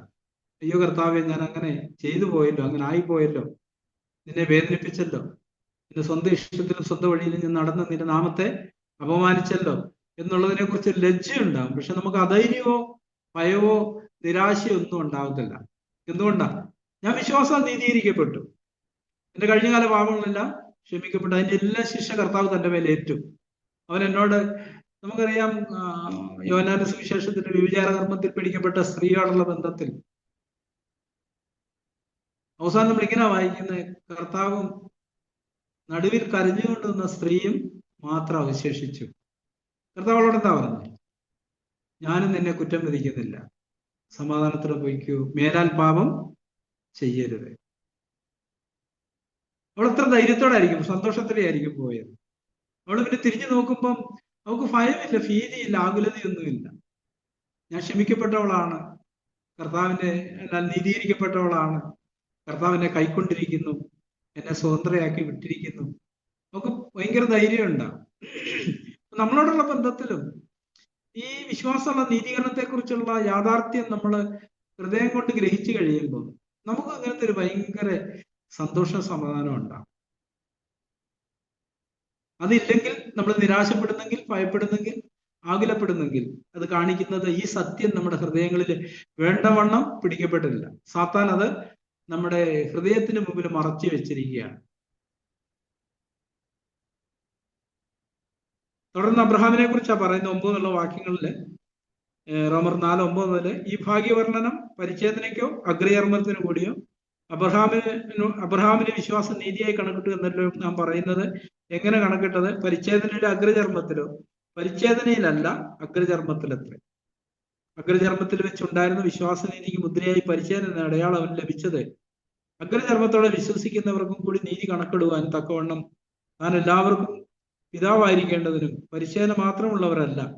നമ്മുടെ പിതാവായ അബ്രഹാമിന് അഗ്രചർമ്മത്തിൽ വെച്ചുണ്ടായിരുന്ന വിശ്വാസം അനുഭവിക്കുന്നവരായ പരിച്ഛേദനക്കാർക്ക് പിതാവായിരിക്കേണ്ടതിനും തന്നെ. അപ്പം അബ്രഹാം ദൈവത്തിൽ വിശ്വസിച്ചു, നീതിയായിട്ട് അവന് കണക്കിട്ടു. അതിനുശേഷമാണ് പരിച്ഛേദന എന്നുള്ള കൽപ്പന ദൈവന് കൊടുക്കുന്നത്. അപ്പൊ അതിന്റെ ഉദ്ദേശം ഇവിടെ പറഞ്ഞിരിക്കുന്നത് അഗ്രചർമ്മികൾക്കും പരിച്ഛേദനക്കാർക്കും പിതാവാകേണ്ടതിനാണ് അബ്രഹാമിന് ദൈവം വാഗ്ദത്തങ്ങളെ കൊടുത്തതെന്നുള്ളതാണ്.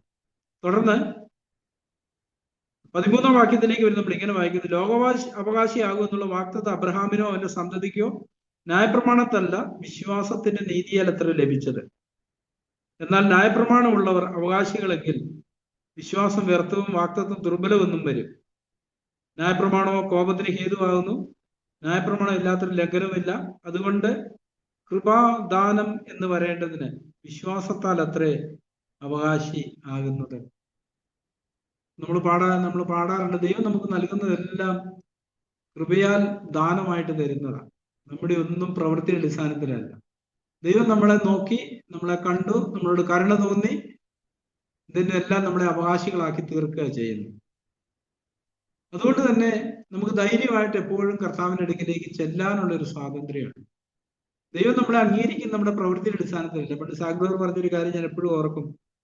ഒരിക്കലും ആവശ്യത്തിന്റെ മുഖത്ത് കർത്താവിനോട് പ്രാർത്ഥിച്ച്, ഇത്ര കാലമായല്ല കർത്താവേ ഞാൻ നിന്റെ വേല ചെയ്യുന്നു, നീ എനിക്കത് നൽകി തരണം. ദൈവം പറഞ്ഞു, ഞാൻ തരത്തില്ല. അതിന്റെ കാരണം പറഞ്ഞത്, ഇപ്പം വീണ്ടും ജനിച്ച ഒരു വിശ്വാസി ദൈവത്തിന്റെ അടുക്കലോട്ട് എന്താ അവകാശം പറഞ്ഞോണ്ടാ ചെല്ലുന്നു? ഒരവകാശം പറയാനില്ല. ഇന്ന് പറഞ്ഞ പോലെ മാത്രമേ നിനക്കും എൻ്റെ അടുക്കൽ വന്ന് എന്തെങ്കിലും പ്രാപിക്കാൻ പറ്റത്തുള്ളൂ. നിനക്ക് നിന്റെ പ്രവൃത്തി കൊണ്ട് എന്നിൽ നിന്നും പ്രാപിക്കാൻ കഴിയത്തില്ല. ഞാൻ തരുന്നതെല്ലാം ദാനമായിട്ടാണ്. നമുക്കും ഇങ്ങനത്തെ ചിന്തകൾ വരാം. നമ്മൾ പലതും ദൈവത്തിന് വേണ്ടി ചെയ്തതിന് ശേഷം നമുക്ക് എന്തോ ഒരു പ്രത്യേക അവകാശമുണ്ട്, ഒരു പ്രത്യേക പരിഗണന കിട്ടുമെന്നുള്ള നിലയിൽ നമ്മൾ കർത്താവിൻ്റെ അടുത്ത് ചെല്ലുമ്പോൾ നിരാശപ്പെടേണ്ടി വരും. കർത്താവ് തുടക്കം മുതൽ അവസാനം വരെ നമുക്ക് നൽകുന്നതെല്ലാം സൗജന്യമായി ദാനമായിട്ടാണ് തരുന്നത്. അതുകൊണ്ട് തന്നെ നമുക്ക് ഒന്നും പ്രശംസിക്കാനില്ല. നമ്മൾ ചെല്ലുമ്പോൾ എങ്ങനെയാ ചെല്ലുന്നത്? വെറും കയ്യോടെ. നമ്മൾ ചെല്ലുമ്പോഴെല്ലാം ദൈവത്തിനടുക്കൽ ചെല്ലേണ്ടത് വെറും കയ്യോടെ ചെല്ലേണ്ടത്. തുടർന്ന് നമ്മൾ താഴോട്ട് വായിക്കുമ്പോൾ 16 മുതൽ, അതുകൊണ്ട് കൃപാദാനം എന്ന് പറയേണ്ടതിന് വിശ്വാസാൽ അത്ര അവകാശികളാകുന്നത് വാഗ്ദത്തം സകല സന്തതിക്കും ന്യായപ്രമാണം ഉള്ളവർക്ക് മാത്രമല്ല, അബ്രഹാമിന്റെ വിശ്വാസമുള്ളവർക്കും കൂടെ ഉറപ്പാക്കേണ്ടതിന് തന്നെ. മരിച്ചവരെ ജീവിപ്പിക്കുകയും ഇല്ലാത്തതിനും ഉള്ളതിനെ പോലെ വിളിക്കുകയും ചെയ്യുന്നവനായി താൻ വിശ്വസിച്ച ദൈവത്തിന്റെ ദൃഷ്ടിയിൽ അവൻ നമുക്കെല്ലാവർക്കും പിതാവാകേണ്ടത് തന്നെ. മരിച്ചതിനെ ജീവിപ്പിക്കുകയും ഇല്ലാത്തതിനെ ഉള്ളതിനെ പോലെ വിളിക്കുകയും ചെയ്യുന്ന ദൈവത്തിന്റെ സന്നിധിയിൽ അബ്രഹാമിന്റെ ഇസാക്കിനോടുള്ള ബന്ധത്തിൽ നമുക്കത് തിരിച്ചറിയാനായിട്ട് പറ്റും. നമ്മൾ പാടാറുണ്ടല്ലോ, ഒന്നുമില്ലായ്കയിൽ നിന്നെ നിന്നുടെ ഛായയിൽ സൃഷ്ടിച്ചു. നമ്മൾ പലപ്പോഴും ഈ കാര്യങ്ങള് രാഷ്ട്രീയ തലത്തിൽ പോകുമ്പോൾ, യോഹന്നാന് 5-ാം അധ്യായത്തിൽ കർത്താവ് ഇങ്ങനെ യഹൂദന്മാരോട് പറഞ്ഞല്ലോ, നിങ്ങൾ തിരുവെഴുത്തുകളെ ശോധന ചെയ്യുന്നു, അവയിൽ നിത്യവനുണ്ടെന്ന് നിങ്ങൾ നിരൂപിക്കുന്നു, എന്നാൽ അവയെല്ലാം എന്നെ കുറിച്ച് സാക്ഷ്യം, എന്റെ അടുക്കൽ വരുവാൻ നിങ്ങൾക്ക് മനസ്സില്ല. നമ്മൾ ഈ കാര്യങ്ങളൊക്കെ പറയുമ്പോൾ നമ്മൾ ദൈവത്തെക്കുറിച്ചുള്ള ഒരു കൂടുതൽ അറിവിലേക്കാണ് നമ്മൾ ചെല്ലേണ്ടത്. ദൈവത്തെ അറിയുന്നതാണ് നിത്യജീവൻ. അപ്പം ദൈവം എന്ന് പറയുമ്പം നമുക്ക് ഇപ്പോഴും ഒരു പിക്ചറില്ല, പക്ഷെ നമ്മുടെ ആന്തരികം കണ്ടുകൊണ്ട് നമുക്ക് ദൈവത്തെ കാണാൻ കഴിയുന്നുണ്ട്, ദൈവത്തിന്റെ സാമീപ്യം അനുഭവിക്കാൻ കഴിയുന്നുണ്ട്. ഈ ദിവസങ്ങളിലൊക്കെ ഞാൻ ചിന്തിക്കുന്ന ഒരു കാര്യമാണ്. സാധാരണ നമ്മുടെ ഇതിലൊക്കെ പറയാറില്ലേ, ദൈവം എല്ലായിടത്തും ഉണ്ട്, തൂണിലും ഉണ്ട്, തുരുമ്പിലും ഉണ്ട്, എല്ലായിടത്തും ഉണ്ട്. പക്ഷെ നമുക്കത് അനുഭവിക്കാൻ കഴിയുന്നുണ്ടോ ആ ദൈവത്തിന്റെ സാന്നിധ്യം? അത് വളരെ പ്രധാനപ്പെട്ട ഒരു കാര്യമാണ്. ഇതിന്റെ എല്ലാം പിന്നിലുള്ള ദൈവത്തെക്കുറിച്ചുള്ള ഒരു ബോധ്യത്തിലേക്കാണ് നമ്മൾ വന്നുകൊണ്ടേയിരിക്കേണ്ടത്. നമ്മൾ പറയാറുണ്ട്, ദൈവത്തിന്റെ പ്രത്യേകതകൾ, അവൻ സർവ്വവ്യാപിയാണ്, സർവജ്ഞാനിയാണ്, സർവശക്തനാണ്. സർവ്വവ്യാപിയാന്ന് പറയുമ്പോൾ എന്റെ അർത്ഥം എന്താ? സങ്കീർത്തനക്കാരൻ പറയുന്നത്, നിന്റെ കണ്ണിന് മുമ്പിൽ മറഞ്ഞിരിക്കുന്ന, അല്ല സോറി, ഇബ്രാഹിം ലേഖനത്തിൽ ഒരു സൃഷ്ടിയും ഇല്ല, സകലവും നിന്റെ കണ്ണിന് മുമ്പിൽ എന്ന് പറഞ്ഞതിന്റെ അർത്ഥം എന്താ? ദൈവം നമ്മളെ ഇങ്ങനെ കണ്ടുകൊണ്ടായിരിക്കുന്നു. നമ്മൾക്ക് വിശ്വാസം വർദ്ധിക്കും തോറും നമ്മൾ ദൈവത്തെയും കാണാൻ തുടങ്ങും. മത്തായി 5 നമ്മൾ വായിക്കുന്നത്, ഹൃദയശുദ്ധിയുള്ളവർ ഭാഗ്യവാന്മാർ, അവർ ദൈവത്തെ കാണും. ഈ കാര്യങ്ങളൊക്കെ നമ്മൾ ചിന്തിക്കുകയും വായിക്കുകയും ചെയ്യുമ്പോൾ ദൈവത്തെക്കുറിച്ചുള്ള കൂടുതലുള്ള ഒരു ബോധ്യത്തിലേക്കാണ് നമ്മൾ വരേണ്ടത്. വ്യക്തിപരമായി ദൈവത്തെ കൂടുതൽ അറിയുകയും ദൈവത്തോടുള്ള കൂട്ടായ്മ വർദ്ധിച്ചു വരികയും ചെയ്യുന്ന ഒരു തലത്തിലേക്കും കൂടെ നമ്മൾ വരേണ്ട ഒരു ആവശ്യമുണ്ട്. ഇവിടെ ഈ 17-ാം വാക്യം നമ്മൾ ഇങ്ങനെ വായിക്കുന്ന, മരിച്ചവരെ ജീവിപ്പിക്കുകയും ഇല്ലാത്തതിനെ ഉള്ളതിനെ പോലെ വിളിക്കുകയും ചെയ്യുന്നവനായി താൻ വിശ്വസിച്ച ദൈവത്തിന്റെ ദൃഷ്ടിയിൽ അവൻ നമുക്ക് എല്ലാവർക്കും പിതാവാകേണ്ടത് തന്നെ. ഞാൻ നിന്നെ ബഹുജാതികൾക്ക് പിതാവാക്കി വെച്ചെന്ന് എഴുതിയിരിക്കുന്നുവല്ലോ. നിന്റെ സന്തതി ഇവണ്ണമാകുമെന്ന് അറിയിച്ചിരിക്കുന്നത് പോലെ താൻ ബഹുജാതികൾക്ക് പിതാവാകുമെന്നവൻ ആശയ്ക്ക് വിരോധമായി ആശയോടെ വിശ്വസിച്ചു. എന്ന് പറഞ്ഞാൽ അവൻ വിശ്വാസത്താലാണ് ഈ കാര്യങ്ങളെല്ലാം കാണുകയും അനുഭവിക്കുകയും ചെയ്തത്. നമ്മളോടുള്ള ബന്ധത്തിലും എബ്രായർ 11 നമുക്ക് വളരെ വ്യക്തമായിട്ട് അറിയാവുന്ന ഒരു കാര്യമാണ്, വിശ്വാസം കൂടാതെ ദൈവത്തെ പ്രസാദിപ്പാൻ കഴിയത്തില്ല.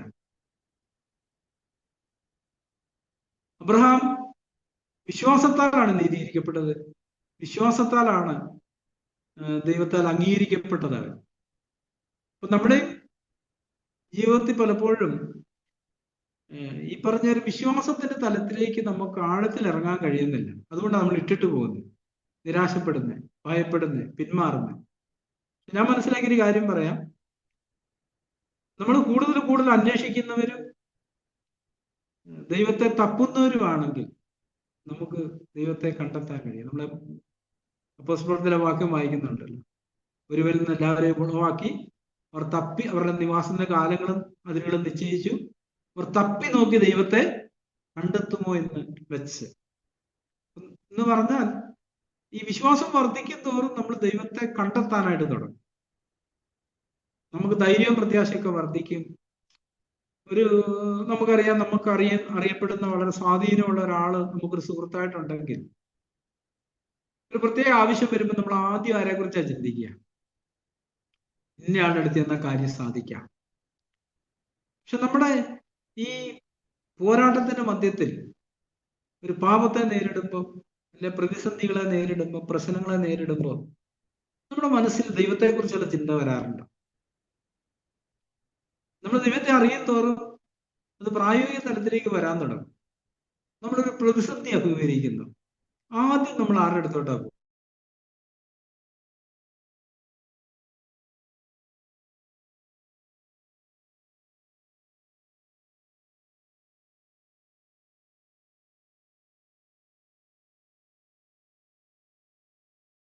ദൈവത്തിന്റെ അടുക്കിലേക്ക് ചെല്ലുകയോ ദൈവത്തെ വണ്ണം അറിയുകയോ ചെയ്യാനായിട്ട് തുടങ്ങിയിട്ടില്ല എന്നുള്ളതാണ്.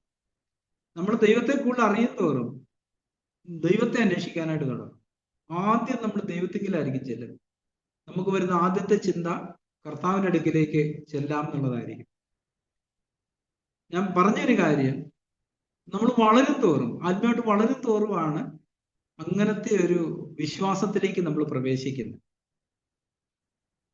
അപ്പൊ അബ്രഹാം തന്റെ ശക്തി ക്ഷയിച്ച് തന്നെ കൊണ്ട് ഒന്നിനും കഴിയില്ലെന്നുള്ളൊരു ബോധ്യം വന്നപ്പോഴാണ് അബ്രഹാം ദൈവത്തിൽ വിശ്വസിച്ചു, അത് അവന് നീതിയായി കണക്കിട്ടു എന്നുള്ള സത്യം അവന് ജീവിതത്തിൽ അനുഭവിക്കാനായിട്ട് കഴിയുന്നത്. 9-ാം അവൻ ഏകദേശം 100 വയസ്സുള്ളവനാകിയാൽ തന്റെ ശരീരം നിർജീവമായി പോയതും സാറയുടെ ഗർഭപാത്രത്തിൽ നിർജീവത്തെ ഗ്രഹിച്ചിട്ട് വിശ്വാസത്തിൽ ക്ഷീണിച്ചില്ല. ആ പദപ്രയോഗം വളരെ പ്രധാനപ്പെട്ടതാണ്. ആ വിശ്വാസത്തിൽ ക്ഷീണിച്ചില്ല എന്ന് പറഞ്ഞാൽ എന്താ അർത്ഥം? ആരവനോട് ചോദിച്ചാലും അവൻ തന്റെ വിശ്വാസം ഏറ്റുപറയുമായിരുന്നു. ഇങ്ങനെ ചുക്കിച്ചുളിഞ്ഞ് പ്രതീക്ഷയില്ലാത്ത ശരീരമാണ് എന്റെയും സാറയുടെയെങ്കിലും ദൈവം പറഞ്ഞിരിക്കുന്നത്, ഞങ്ങൾക്കൊരു വാക്തസന്ധ്യ തരാമെന്ന്. ദൈവം അത് നിവർത്തിക്കുമെന്ന് ഞാൻ വിശ്വസിക്കുന്നു. അതുകൊണ്ടാണ് റോമർ 10 നമ്മൾ വായിക്കുന്നത്, ഹൃദയം കൊണ്ട് വിശ്വസിക്കുകയും നീതിക്കായി വാഗൊണ്ട് ഏറ്റുപറയുകയും ചെയ്യുന്നു. നമ്മൾ ചർച്ചിൽ എപ്പോഴും ഉത്സാഹിപ്പിക്കുന്ന ഒരു കാര്യമാണ്, ഒരു ഏറ്റുപറച്ചിലെങ്കിലും നടത്തണം. നമ്മുടെ വിശ്വാസം ഏറ്റുപറയണമെന്ന് പറയാൻ കാരണം അതാണ്. ദൈവത്തിന് വളരെ സന്തോഷമുള്ള ഒരു കാര്യമാണ്. ഒരു ഏറ്റുപറച്ചിലിന് അപ്പുറത്താണ് ഒരു യുദ്ധവും ഒരു വിജയവും ഉള്ളത്. നമ്മൾ ഏറ്റുപറയാൻ പഠിക്കുന്നവരാണെങ്കിൽ നമുക്കൊരു യുദ്ധവും ഇല്ല, നമ്മൾ വിജയിക്കുകയില്ല. തുടർന്ന് 20-ാം വാക്യം നമ്മൾ ഇങ്ങനെ വായിക്കും, ദൈവത്തിന്റെ വാഗ്ദത്തമെങ്കിൽ അവിശ്വാസത്താൽ സംശയിക്കാതെ വിശ്വാസം ശക്തിപ്പെട്ട് ദൈവത്തിന് മഹത്വം കൊടുത്തു. അവിശ്വാസത്താൽ സംശയിക്കാതെ വിശ്വാസത്തിൽ ശക്തിപ്പെട്ട് ദൈവത്തിന് മഹത്വം കൊടുത്തു എന്ന് പറഞ്ഞാൽ എന്താ അർത്ഥം? അപ്പൊ നമ്മുടെ ജീവിതത്തിൽ, നമ്മുടെ ക്രിസ്തീയത്തോടുള്ള ബന്ധത്തിൽ പലപ്പോഴും നമ്മൾ ഒന്നും കാണാൻ ഉണ്ടായിരിക്കത്തില്ല. ഒത്തിരി കാലമായി നമ്മൾ എന്തൊക്കെയോ ഏറ്റു പറയുന്നുണ്ട്, പ്രാക്ടിക്കലി ഒന്നുമില്ല.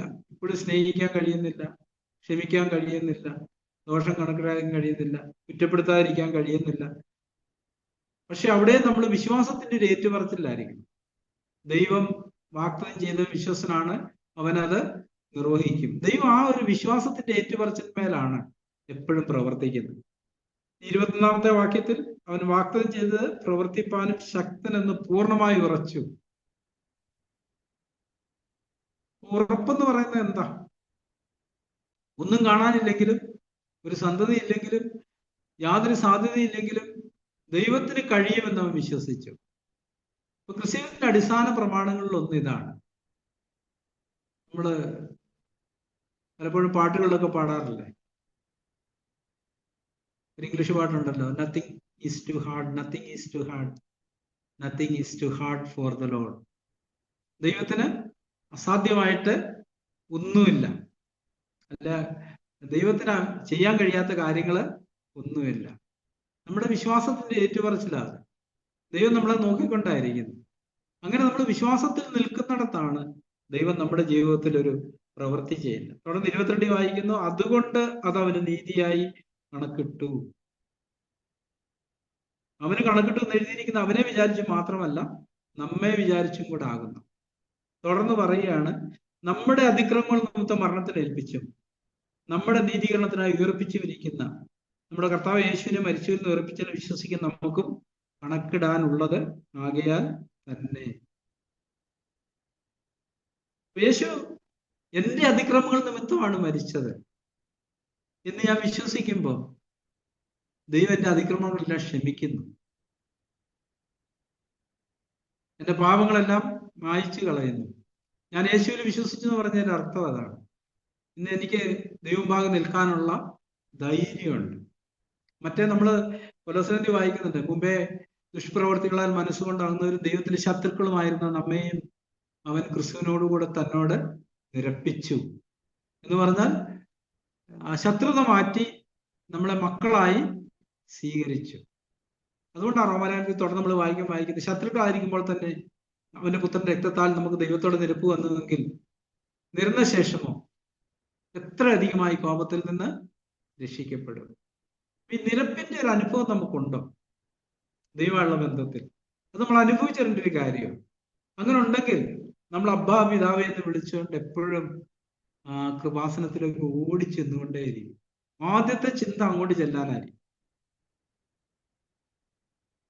ഞാനിത് പറയുമ്പോൾ ഒരു കുറ്റപ്പെടുത്തലിന്റെ ആത്മാവിലല്ല, നമ്മൾ നമ്മളെ തന്നെ കാണാനുള്ള ഒരു അർത്ഥത്തിലാണ് പറയുന്നത്.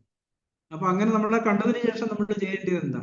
സ്വാഭാവികവും കണ്ണാടിയിൽ നോക്കുന്ന മനുഷ്യനോട് തുല്യം നമ്മൾ വായിക്കുന്നു. പിന്നെ നമ്മൾ ഇതുമായിട്ട് കർത്താവിന്റെ അടുക്കിലേക്ക് ചെല്ലാൻ പറ്റത്തുള്ളൂ. കർത്താവെ, നീ എന്നെ സഹായിക്കണം. അങ്ങനെ നമുക്ക് നിലവിളിക്കണമെന്നുണ്ടെങ്കിൽ നമുക്ക് താഴ്മ വേണം. നമുക്ക് താഴ്മയുണ്ടെങ്കിൽ എപ്പോഴും ഒരു നിലവിളി ഉണ്ടാകും. നമ്മളൊരു പാട്ട് നമ്മൾ പാടുന്ന ഒരു പാട്ടിലിങ്ങനെയുണ്ട്, ദൈവത്തോടൊരു നിലവിളിയായി ഓരോ സ്വരവും ഉയരുന്നു എന്ന് പറഞ്ഞാൽ നമ്മുടെ ഉള്ളിൽ എപ്പോഴും ഒരു നിലവിളി ഉണ്ടാകും. അപ്പൊ നമ്മളോട് ദൈവത്തിൽ പറഞ്ഞ എപ്പോഴും പ്രാർത്ഥിക്കാൻ പറയുന്നുണ്ട്. അപ്പൊ നമ്മൾ ഈ ആവശ്യബോധമുള്ളവരാണെങ്കിൽ നമ്മുടെ ഉള്ളിൽ നിന്ന് ഒരു നിലവിളിയായിട്ട് ഈ പ്രാർത്ഥനകൾ ഇങ്ങനെ ഉയർന്നുകൊണ്ടിരിക്കും. നമ്മളെ തന്നെ കണ്ട്, നമ്മുടെ അവസ്ഥ കണ്ട്, നമ്മുടെ നിർജീവത്വം കണ്ട്, ജീവനില്ലാത്ത അവസ്ഥ കണ്ട്, നമ്മൾ വ്യാപരിക്കുന്ന മരണം കണ്ട് നമ്മൾ കർത്താവിന്റെ മുഖത്തേക്ക് നോക്കി ചോദിച്ചുകൊണ്ടിരിക്കും, കർത്താവെ എത്രത്തോളം? നിന്റെ വാഗ്ദത്തങ്ങൾ അനവധിയാണല്ലോ കർത്താവെ. പാപം നിങ്ങളുടെ മേൽ കർത്തൃത്വം നടത്തുകയെന്നാണല്ലോ നിന്റെ വാഗ്ദത്തം. എനിക്കത് അനുഭവിക്കാൻ കഴിയുന്നില്ല, നീ എന്നെ സഹായിക്കണം. എപ്പോഴും നമ്മുടെ ഉള്ളിൽ ഇങ്ങനത്തെ ഒരു നിലവിളി ഉണ്ടാവും. യഥാർത്ഥത്തിൽ ഈ എപ്പോഴും പ്രാർത്ഥിക്കാന്ന് പറഞ്ഞാൽ അതിന്റെ അർത്ഥം അതാണ്.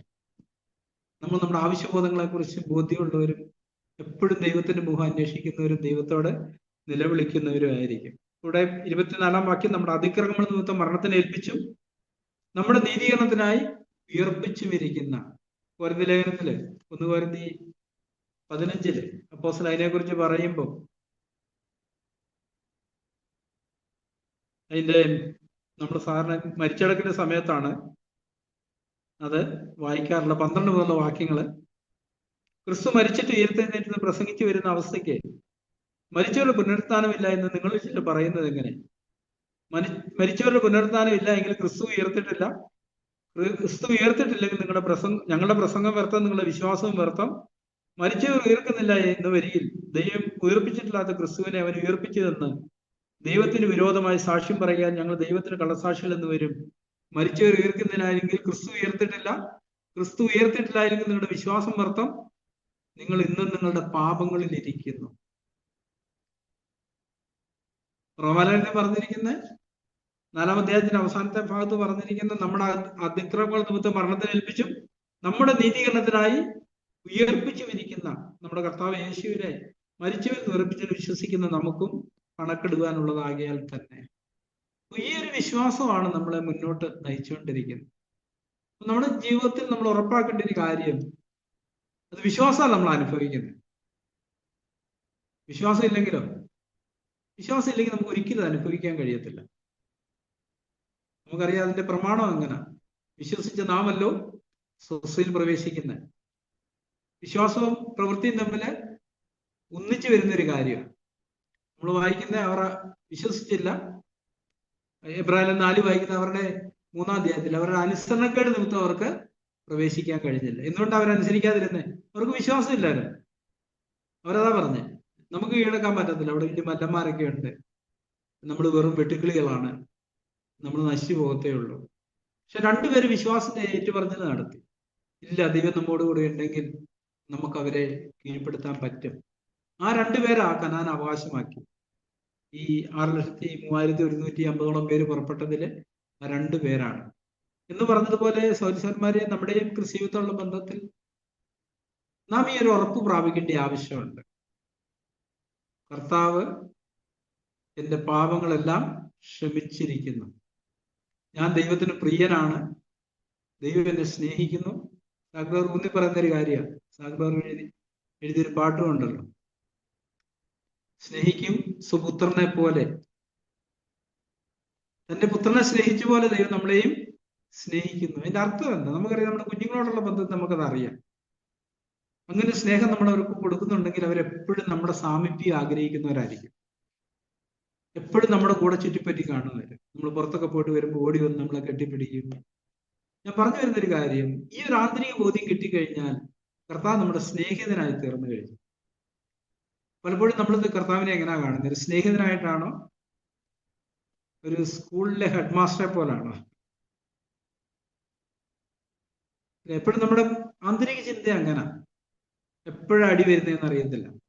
അങ്ങനെ വളരെ അസ്വസ്ഥല നമ്മൾ ജീവിക്കാൻ, സമാധാനത്തില്ല. പക്ഷെ ദൈവം നമ്മുടെ ഒരു സ്നേഹിതനാണ്, ജ്യേഷ്ഠ സഹോദരനാണ്. ആ ഒരു ആന്തരിക ബോധ്യം, നമ്മുടെ പാപങ്ങളെല്ലാം ക്ഷമിക്കപ്പെട്ടിരിക്കുന്നു, ഞാൻ യേശുക്രിസ്തുവിന്റെ രക്തത്താൽ കഴുകപ്പെട്ടിരിക്കുന്നു, ഞാൻ നീതീകരിക്കപ്പെട്ടിരിക്കുന്നു, ദൈവം എന്നെ സുപുത്രനായിട്ട് സ്വീകരിച്ചിരിക്കുന്നു, ഇനി എനിക്കെന്തില്ല, വിശ്വസിക്കുന്നതിന് ശിക്ഷാവിധി ഇല്ല, എനിക്കെന്റെ ശിക്ഷയുടെ വിധിയില്ല എന്നുള്ളൊരു ആന്തരിക ബോധ്യം ഉണ്ടെങ്കിൽ നമ്മൾ എപ്പോഴും ദൈവത്തോട് അടുത്ത് ചെന്നുകൊണ്ടേയിരിക്കും. നമ്മുടെ ചിന്തകളിൽ എപ്പോഴും ദൈവത്തിനായിരിക്കും സ്ഥാനം ഉണ്ടായിരിക്കും. അതില്ലാത്തപ്പോഴാണ് നമ്മൾ വല്ലപ്പോഴൊക്കെ വളരെ ശ്രമിച്ച് ബുദ്ധിമുട്ടി നമ്മുടെ ചിന്തകളിൽ ദൈവത്തിന്റെ സാന്നിധ്യം അനുഭവിക്കാനുള്ള ശ്രമം നമ്മൾ നടത്തണം. അതുകൊണ്ട് ഈ രാത്രി നമ്മൾ ഒന്നിച്ചായിരിക്കുമ്പോൾ നമുക്ക് ഈ നീതീകരണത്തോടുള്ള ബന്ധത്തിൽ, നമ്മുടെ പാപക്ഷമയോടും നീതീകരണത്തോടുമുള്ള ബന്ധത്തിൽ നമുക്കൊരു ഉറപ്പ് പ്രാപിക്കേണ്ട ആവശ്യമുണ്ട്. ഈ വിശ്വാസത്തിന്റെ വഴി നടക്കുന്ന ഒരാളുടെ പ്രത്യേകത, അവനെപ്പോഴും ദൈവത്തിന് മഹത്വം കൊടുക്കുകയും ദൈവത്തിന് നന്ദി പറയുകയും ചെയ്തുകൊണ്ടിരിക്കും. എന്തിനു വേണ്ടിയിട്ടാണ്? ദൈവം തനിക്ക് വേണ്ടി ചെയ്ത കാര്യങ്ങളോടുള്ള ബന്ധത്തിൽ.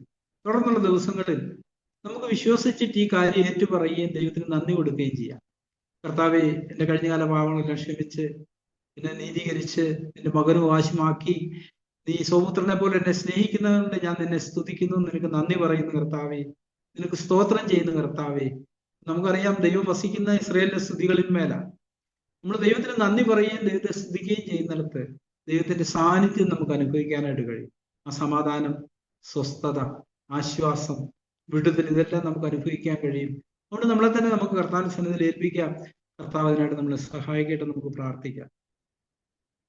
സ്വർഗ്ഗസ്ഥനായ ഞങ്ങളുടെ പിതാവേ, നന്ദിയോടെ അടികളൊക്കെ സ്തുതിക്കുന്നു. അടികളെ തേടി ഉന്നതി വെടിഞ്ഞ് ഈ താണ ലോകത്തിൽ അങ്ങ് വന്ന് അടികളുടെ പാപത്തിന്റെ എല്ലാ ശിക്ഷ അവിടുത്തെ മേലേറ്റ് ഞങ്ങളെ സ്വതന്ത്രരാക്കി വിട്ടതിനായിട്ട് നന്ദി പറയുന്നു കർത്താവ്. അത് ഹൃദയം കൊണ്ട് വിശ്വാസത്താൽ ഗ്രഹിപ്പാനും അടികളുടെ ദിനംപ്രതിയുള്ള ജീവിതത്തിൽ അത് അനുഭവിപ്പാനും അടികളെ സഹായിക്കണമെന്ന് പ്രാർത്ഥിക്കുന്നു. അതിലൂടെ ലഭിക്കുന്ന സന്തോഷവും സമാധാനവും അനുഭവിക്കുന്നവരായി ആർപ്പോടെ എങ്ങനെ അനുഭവിക്കാൻ തക്കൊണ്ട് അടികളെ ബലപ്പെടുത്തണമെന്ന് പ്രാർത്ഥിക്കുന്നു. എഫേസ്യർ 5:17 മുതൽ പറഞ്ഞിരിക്കുന്ന പോലെ ആത്മാവ് നിറഞ്ഞവരായി സങ്കീർത്തനങ്ങളാലും സ്തുതികളാലും ആത്മീയ ഗീതങ്ങളാലും ഹൃദയങ്ങളിൽ കർത്താവിന് പാടിയും കീർത്തനവും ചെയ്ത് അങ്ങേ അനുഭവിപ്പാൻ തക്കൊണ്ട് അടികളെ പ്രാപ്തരാക്കണമെന്ന് പ്രാർത്ഥിക്കുന്നു. അതിനായിട്ട് അടികളെ തന്നെ അവിടുത്തെ കരങ്ങളിൽ ഏൽപ്പിക്കുന്നു. യേശുവിന്റെ നാമത്തിൽ ചോദിക്കുന്ന പിതാവേ, ആമേൻ.